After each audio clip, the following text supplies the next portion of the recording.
Welcome back to Primetime News. A special welcome to our viewers on TVJ International in the Cayman Islands and online at onespotmedia.com.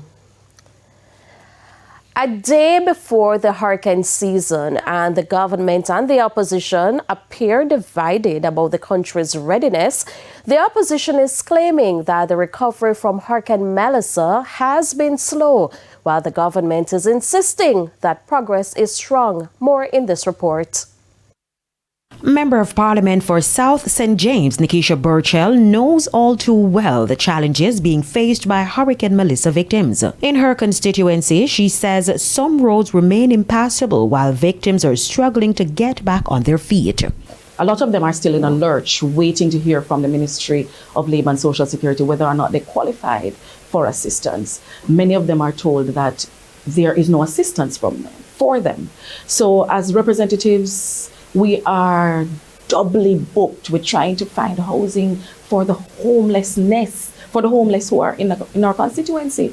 So I'm focused on that. I'm focused on trying to get the private sector, anybody who wants to donate to that, to help us, and we're moving with that. So even as the state prepares for the next hurricane season, opposition spokesman on citizen security and productivity, Peter Bunting, is calling for faster, more coordinated response before full preparation for the season begins.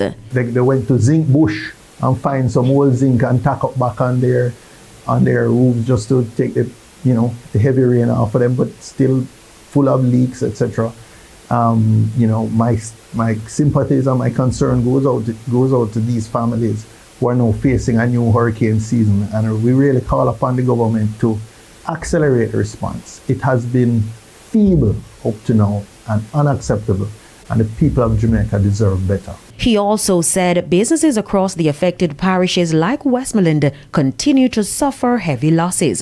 Just over a month ago, the opposition was in Sablamar and we spoke to the head of the Chamber of Commerce and the Westmoreland Chamber of Commerce, and they were saying that business activity 6 months after Melissa was only at 70% of where it would normally be.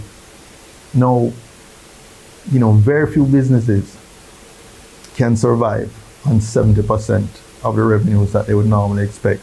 But what it does reflect is the weak purchasing power of the population of Westmoreland. The National Disaster Committee met last week as the country prepares for the 2026 Atlantic hurricane season. Forecasters bear predicting a below-average season. Carrie Simpson, TVJ News.